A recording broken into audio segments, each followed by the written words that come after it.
L'actu du jour.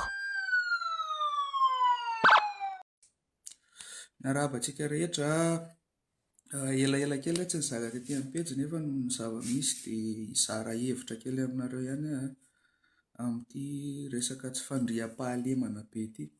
Tamin'ny voalohany ilay izy nataoko tary amin'ny compteko, tena compteko, fa rehefa nandinika dia hoe alao zaraiko eto ihany amin'ity mantsy maromaro mety mahita an'ilay izy. Manoloana ny zava-misy eto amin'ny firenena moa zany dia tsara ihany mitondra fomba fijery. Ilay fomba fijery etiko eto dia tsy hoe marina ny anahy fa misy teoria zany possible mahatonga an'ilay fankakeriny. Ireo teoria ireo efa fantatrintsika rehetra fa hidirantsika lalindalina kely zany ilay zava-misy satria ataoko hoe lasa mifanometsiny be ny ihany na ny mpitondra na ny vahoaka na ny manodidina.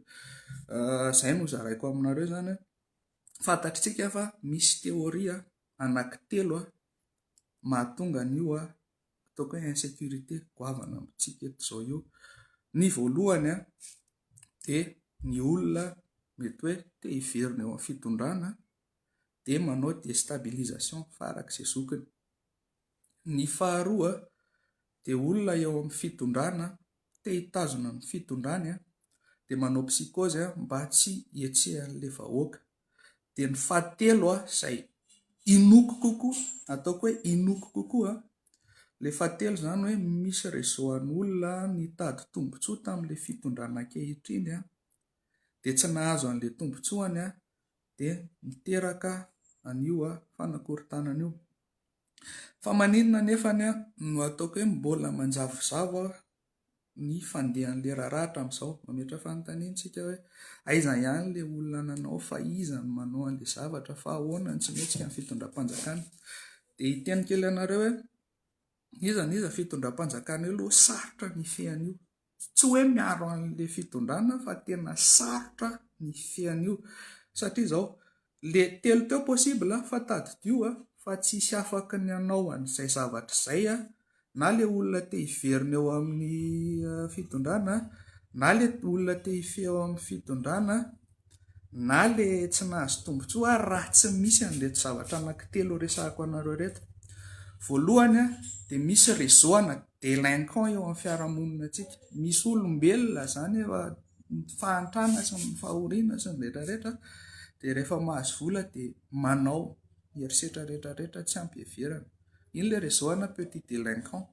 Iny réseau petit délinquant iny nefa tsy afaka miasa raha tsy misy réseau mafieux matanjaka manam-bola mampiasa anazy ary mampiasa ny machine hitatika na ny réseau mpiasam-bahoaka ny publika hiarovana an'ireo délinquant ireo sy hiarovana ny tenany. Dia izay zany hoe misy système anankitelo zany hoe petit réseau de délinquant izay hanao an'ilay asa, ny réseau mafieux mpanam-bola izay hanapanatanteraka ilay asa amin'ireo dia misy réseau mpiasam-bahoaka izay miaro an'ireo satria raha tsy misy miaro ohatr'izay ireo délinquant kely ireo mino rehefa voasambotsambotra daholo fa misy an'izay ao. Iza no nametraka an'izay dia ahoana no hialana amin'izay. Raha tsy izay mantsy ny zavatra ho ataontsika eto amin'ity firenena ity dia zava-poana niza mpitondra hiakatra eo, niza mpitondra hitondra eo. Rehefa mbola mipetraka io système anankiray io petit délinquant izay rafitra fiarahamonina efa simba, gros mafieux izay anatin'ny ataoko hoe rafitra ekônomika simba, sy ny responsable étatique izay ataoko hoe structure de l'État efa simba, tsy va mihitsy ny olana. Lasa manafosafo foana zany lasa tsy maintsy misy andefitra anankiray zany hoe raha ilay réseau mafia tsy mahazo ny tombony no manao an'io tsy maintsy lefitra ilay fanjakana amin'ny farany satria ilay réseau efa mafy be. Raha ohatra ka ilay fanjakana manao an'io vao may veritsika satria ilay réseau efa anazy indray zany. Raha ilay olona te hiverina manao an'io dia ho sahirana ihany ilay mpitondra fanjakana satria efa ao anatiny réseau, ao anatiny no manatanteraka an'ilay izy. Izay zany ilay tokotelo na mahamasa-mahandro, tsy haiko, tokotelo na hamasaka mahandro moa zany sahirana kely amin'ilay teny gasy.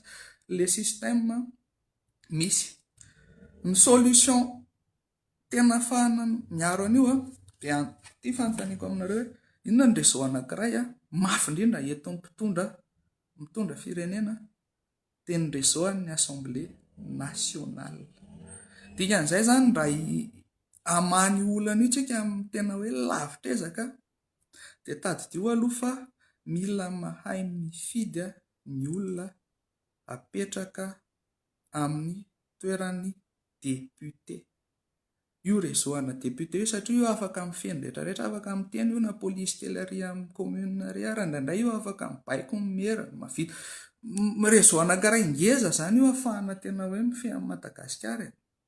Ny faharoa miankina amin'izay ihany dia miangavanareo magistrat anisan'ny olona responsable amin'ny zavatra misy eto tsika nareo moa zany nareo magistrat tsika samy vahoaka ihany fa nareo magistrat tsy na nareo ny ao amin'ny fitsarana, nareo ny any amin'ny HCC, nareo ny any amin'ny cour des comptes,